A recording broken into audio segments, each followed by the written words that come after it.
단체로 더위를 먹은 듯한 모습을 보이고 있는 롯데 자이언츠.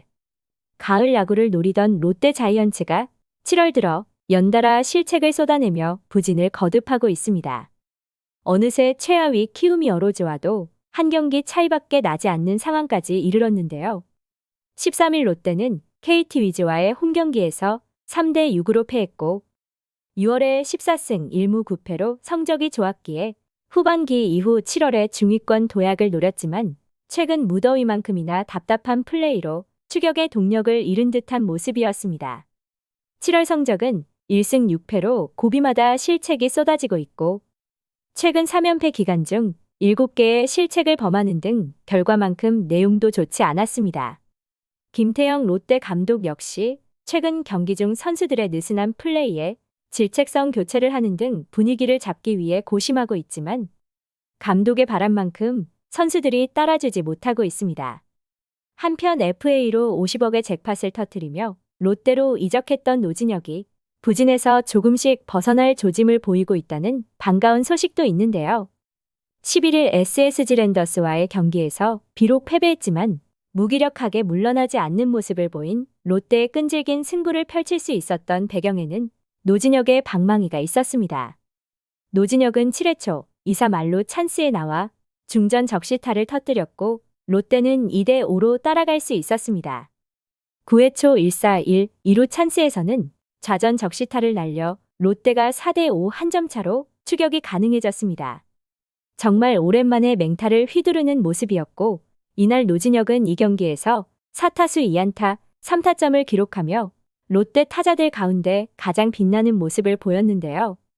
2022 시즌이 끝나고 FA로 롯데와 4년 50억 원의 계약을 맺고 이적하면서 롯데에서 올해 2년차 시즌을 맞이했지만 이제서야 시즌 첫 멀티 히트와 첫 3타점 경기를 만들어내며 시동이 늦게 걸려도 너무 늦게 걸렸습니다.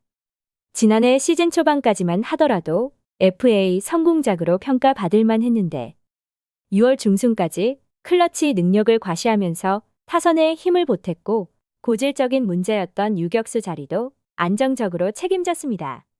하지만 6월 중순 이후 노진혁은 고질적인 허리 통증 및 옆구리 부상으로 이탈했고 이후 좀처럼 페이스를 찾지 못하며 결국 113경기 타율 2할 5푼 7리 4홈런 51타점 OPS 0.724의 성적에 그쳤는데요. 2017년 후반 상무에서 전역한 이후 본격적으로 풀타임 시즌을 치르기 시작한 2018년 이후 가장 낮은 성적이었으며 NC 다이노스 시절에는 두 자릿수 홈런을 심심치 않게 때려냈던 노진혁의 생산력은 FA 첫 해에 뚝 떨어졌습니다. 그리고 올해는 커리어 최악의 시즌을 보내고 있다고 해도 과언이 아닌 상황으로 시즌 초반 슬럼프가 이어지더니 그대로 반등하지 못하고 있습니다. 1군보다 2군에 머문 기간이 더 많았고 김태형 감독 역시 노진혁에게 기회를 주고 반등을 이끌어 보려고 했지만 노진혁은 몇 안 되는 기회조차 살리지 못했는데요.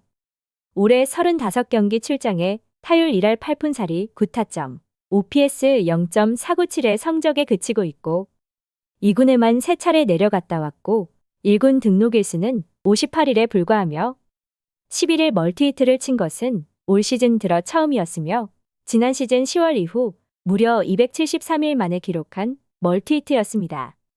노진혁의 원래 자리였던 주전 유격수에는 현재 박승욱이 자리 잡았고 여러 선수를 테스트해본 김태형 감독은 박승욱이 공수에서 안정적으로 활약하자 주전 유격수로 줄곧 내세우고 있으며 노진혁은 이제 유격수가 아닌 3루수 자리에서 좀 더 모습을 드러낼 가능성이 높아졌는데요.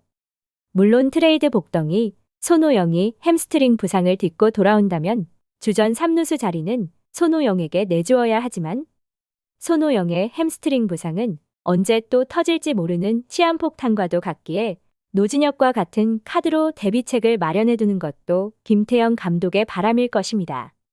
그렇기에 노진혁이 3루수 자리에서 분발해야 하는 이유이며 현재 시점에서 고정 3루수를 투입하는 것은 감독의 입장에서는 여러모로 쉽지 않은 결정인데요.